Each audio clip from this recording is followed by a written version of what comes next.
teacher Okay. so I will address you อาจารย์แอดมินอาจารย์กอริอาจารย์เอฟลิน sort of shall we start พร้อมเรียนยังพร้อมแล้ว yes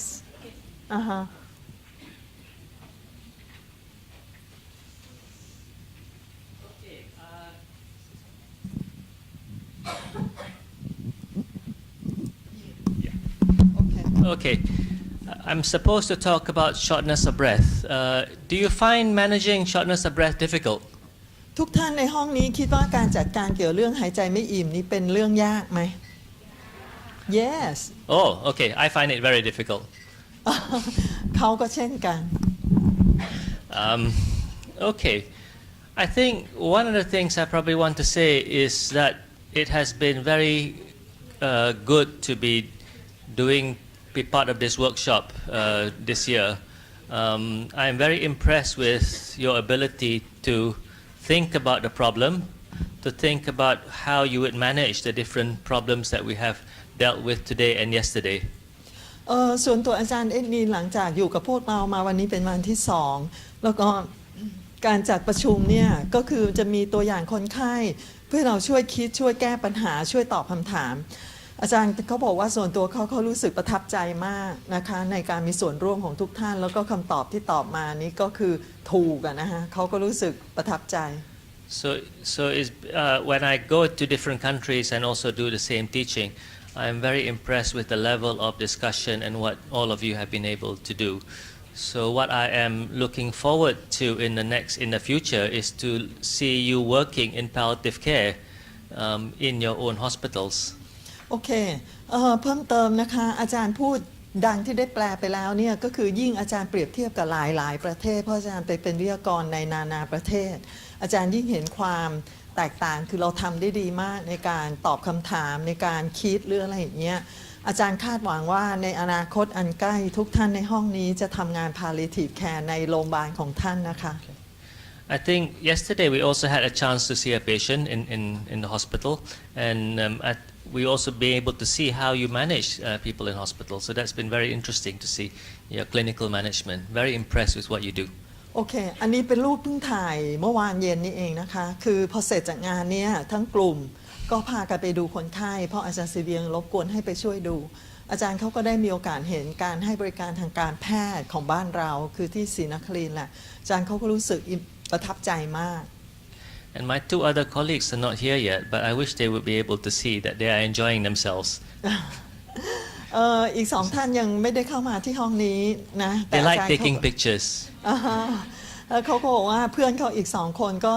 รู้สึกเป็นประสบการณ์ที่ดีที่ได้เดินทางมาที่นี่ในครั้งนี้ด้วยเช่นกัน That's Carrie. Eating. She likes eating. And that's Evelyn. Anyway. I want to go into shortness of breath. What is shortness of breath? The American Thoracic Society says that it is a subjective experience of difficult and uncomfortable breathing. เป็นการดีที่เราจะเริ่มต้นอะไรก็ตามแต่โดยที่เข้าใจคำนิยามของมันก่อนนะการหายใจไม่อิ่มเนี่ยตาม American Thoracic Society เนี่ยให้คำจำกัดความว่าคือประสบการณ์ส่วนบุคคลที่รู้สึกหายใจยากหรือหายใจไม่สะดวก Oh, the two of you, you're back.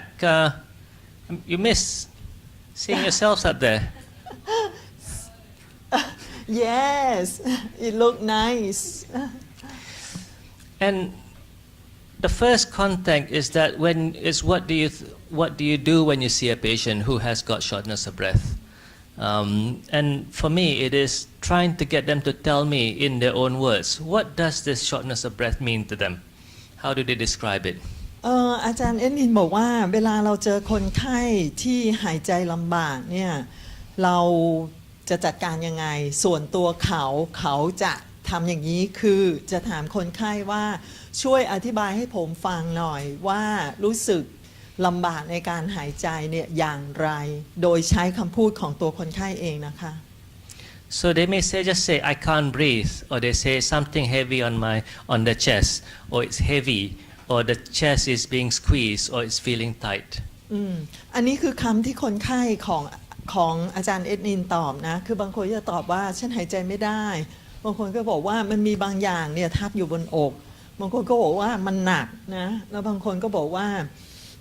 รู้สึกว่าอกเนี่ยถูกบีบอยู่บางคนก็รู้สึกมันแน่นไปหมดอันนี้คือคำพูดของคนไข้นะคะ What are the patients that get shortness of breath? For us in palliative care, most of them will be cancer patients, but also non-cancer,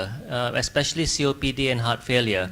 But also think of other diseases that may cause shortness of breath through another way. For example, patients with anemia, anxiety, patients with motor neuron disease.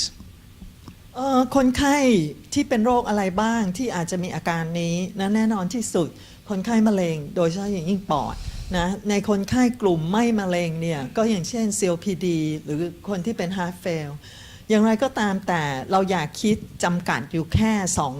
สองแง่นี้เท่านั้นเราอาจจะต้องคิดเลยเถิดไปว่าคนที่มีปัญหาเรื่องซีดเรื่องวิตกกังวลเรื่อง muscular disease เหล่านี้เนี่ยก็อาจจะมีอาการของ shortness of breath ได้ด้วย And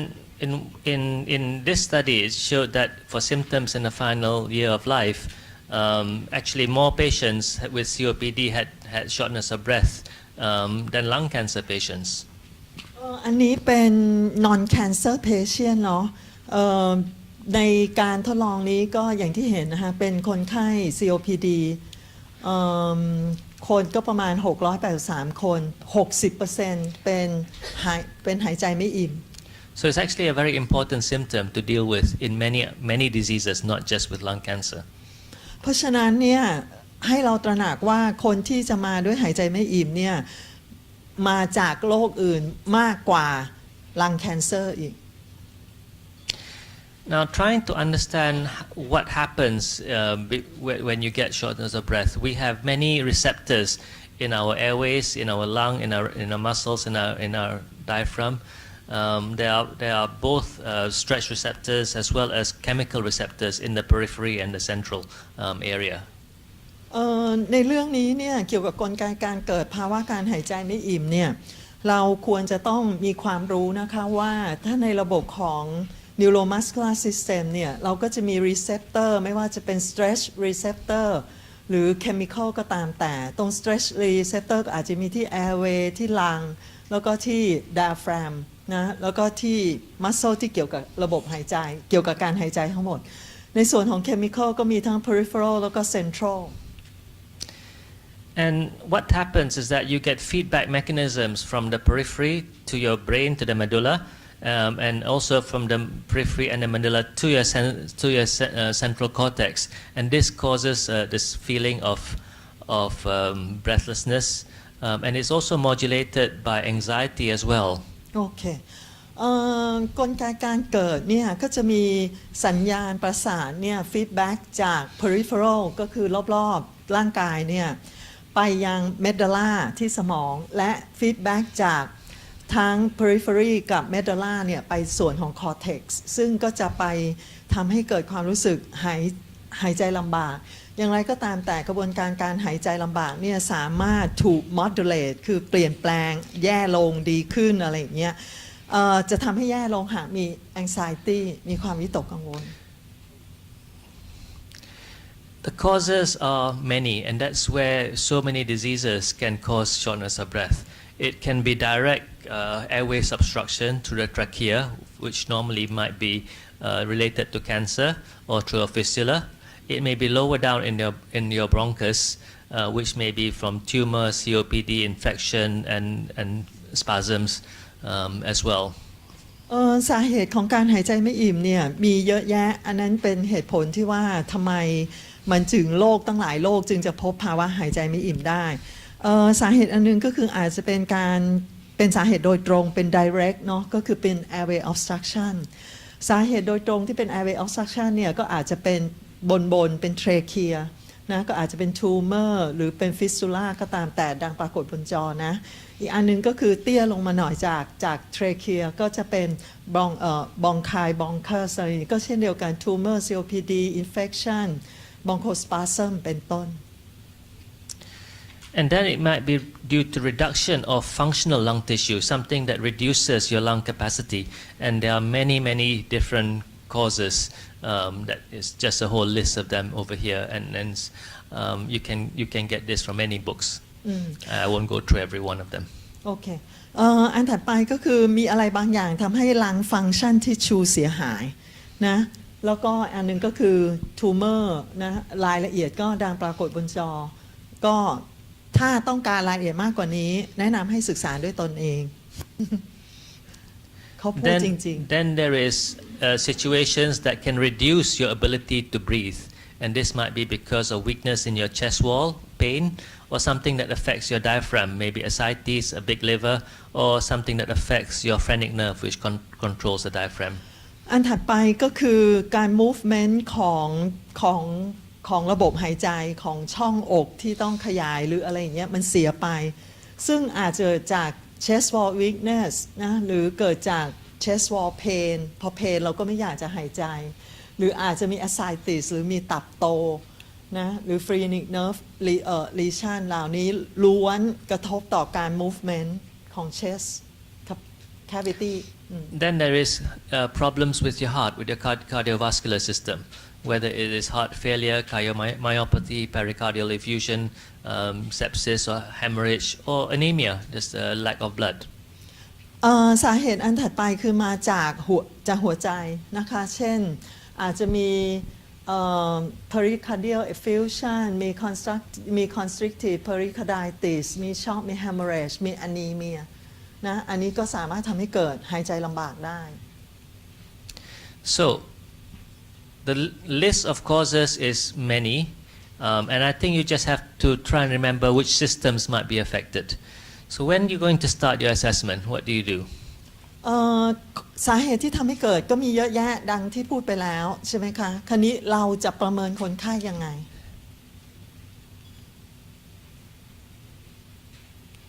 What happens when you see this picture? เห็นอะไรเนี่ย It makes you stop, isn't it? You stop to think, what am I seeing, the front or the side? So what I'm trying to get you to think is that when you start assessing anyone, don't jump in straight away and start examining the chest wall and doing auscultation. Stop first and think, what am I seeing? Okay, don't jump straight into taking your stethoscope and examining the chest. โอเคอาจารย์เอ็นนินเขาเอารูปนี้มาเนี่ยเขาบอกโดยทั่วไปคนส่วนใหญ่เมื่อเห็นรูปนี้เนี่ยมักจะหยุดแล้วมองซ้ำอีกครั้งว่าไอ้นี่เป็นรูปอะไรกันแน่อาจารย์เขาอยากให้พวกเราเนี่ยเวลาจะไปประเมินคนไข้เนี่ยให้เราเกิดอาการแบบนี้อย่ารีบกระโดดผลีผลามเข้าไปคิดว่าเขาเป็นอะไรแต่ให้ดูกว้างๆก่อนว่าเขาน่าจะเป็นอะไรจากอะไรได้บ้าง Sometimes when we're going to see a patient, we have a little bit of information and we make up a lot of assumptions, and that may affect your assessment. So clear your head, think, have an open mind. I'm going to see this patient. Start from the beginning. I know nothing. โอเคบ่อยครั้งที่แพทย์พยาบาลเนี่ยเวลาจะต้องไปเยี่ยมคนไข้คนใดคนหนึ่งไปราวเขาอะเราก็อาจจะมีข้อมูลอะไรของเขานิดหน่อยแล้วเราก็มีเรื่องมากมายที่คิดเอาเองทั้งสิ้นเขาน่าจะอย่างนั้นเขาน่าจะอย่างนี้จากข้อมูลนิดๆหน่อยๆพวกนั้นนะซึ่งอาจารย์เขาบอกว่าอยากให้เราลองเปลี่ยนทัศนคตินะว่าเราจะเดินเข้าไปราวคนไข้เนี่ยด้วยหัวว่างๆไม่ใช่ว่างความรู้นะหัวว่างๆจาก assumption ที่เราทำเองการอนุมานเองคิดเอาเองทั้งหลายแหละแล้วไปหาข้อเท็จจริงจากตัวคนไข้ก็จะทำให้เราน่าจะเกิดการวินิจฉัยแล้วก็ได้ข้อมูลที่ดีกว่า So for me, assessment, I'm wanting to look at how severe is the symptom, how much anxiety or distress the patient has. What do they understand by the shortness of breath? What does it mean to them? How does it affect their life?